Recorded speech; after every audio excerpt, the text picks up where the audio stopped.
Under the pounding rain, a woman sat motionless under the frayed awning of Jack's 24-hour diner. Her coat, once black, now washed into a shapeless gray, clung to her frame, dripping steadily into the cracks of the sidewalk. In one hand, she held a battered duffel bag. In the other, a cup of lukewarm coffee offered by a manager too afraid to ask her to leave, yet too human to ignore her completely. Her name was Amara Cole. To the world passing by, Amara was no Bodia, a homeless woman, another shadow among the hundreds the city forgot. But that night, the city was about to remember her in ways it would never forget. The flashing red and blue of a patrol car lit up the rain-slicked street. The vehicle idled at the curb, its engine coughing against the cold. Four officers emerged, boots splashing into puddles with the casual arrogance of men who thought themselves invincible. The leader, a thick-necked man whose buzz cut barely contained the aggression boiling beneath his skin, stepped forward. His name tag read Simmons. "Look what we got here," Simmons said, his voice carrying over the din of the rain. "This ain't no shelter, Grandma." Amara didn't flinch. She stared forward, her gaze fixed on nothing. Simmons moved closer, eyeing the bag clutched against her side. "You deaf or just stupid?" he sneered, letting his hand rest meaningfully on the baton at his hip. "Neither," Amara replied, her voice steady and calm. The other officers snickered. This was routine for them sport, even. "What you got in there?" "Stolen booze?" "Dope. Personal belongings," Amara answered. Simmons snorted and kicked the bag. The zipper tore open, spilling its modest contents: a tattered book, a worn shirt, a toothbrush, and a small metal box that clattered loudly against the wet concrete. Simmons crouched, prying open the box. Inside, 2 military dog tags and a folded photograph faded, creased by time. He laughed and dangled the tags in the air. "Got ourselves a soldier," he said. "What are you now, sniper for hire?" "You should put those back," Amara said quietly. Simmons tossed the tags into a puddle. "Or what?" One of the younger officers shifted uncomfortably. "Maybe we should just leave her be," he muttered. Simmons ignored him. He jabbed Amara in the shoulder with his baton. "I said move." "I'm not bothering anyone," she said. "You're bothering me." That was enough. Simmons slammed his baton into her chest harder this time, knocking her back against the diner wall. Rain streamed down her face, mingling with blood from a cut above her eyebrow. "Take her down," Simmons barked. They moved in. Hands grabbed her arms, yanked her up. Her face was pressed into the slick pavement. She didn't resist. Not yet. She counted heartbeats, remembered breathing exercises taught long ago in places far worse than this. Simmons cuffed her wrists so tightly that blood seeped from beneath the restraints. They shoved her into the back seat of the cruiser like a sack of garbage. On the drive to the precinct, the silence was louder than the rain. Simmons smirked, tapping his baton against his knee. "You should have just stayed invisible," he muttered. Amara said nothing. They dragged her into booking. One of the rookies typed her name into the system, and the screen flashed red. "Classified. DOD level 5 clearance required." The room froze. The rookie answered the ringing phone with a shaking hand. "Charleston Precinct, Officer Price speaking." "This is Colonel Mitchell Briggs, Department of Defense," the voice snapped. "You have Amara Cole in custody.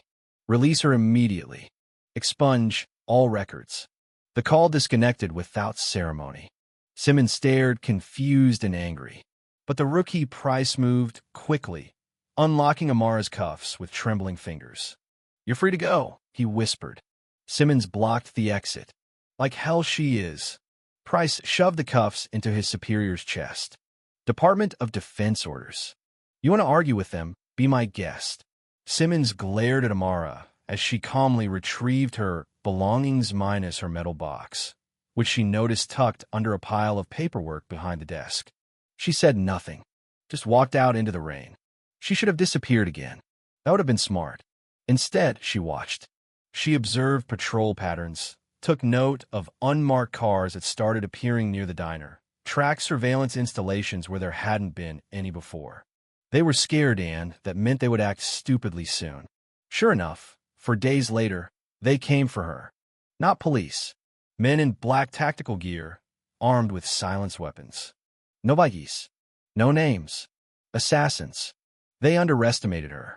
Within seconds, she dismantled them in an alley behind the diner using nothing but improvised weapons and the environment.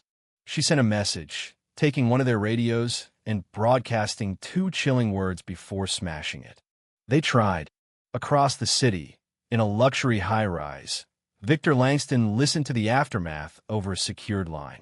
He poured himself a drink with a steady hand, but his knuckles whitened around the glass. "She's active," his second-in-command muttered. "What do we do?" Langston stared out over Charleston skyline, rain blurring the city lights into a smear of color. "We burn everything," he said, starting with her. Amara moved methodically. She hacked into Langston's financials, exposing links to human trafficking, arms smuggling, and high-level bribery.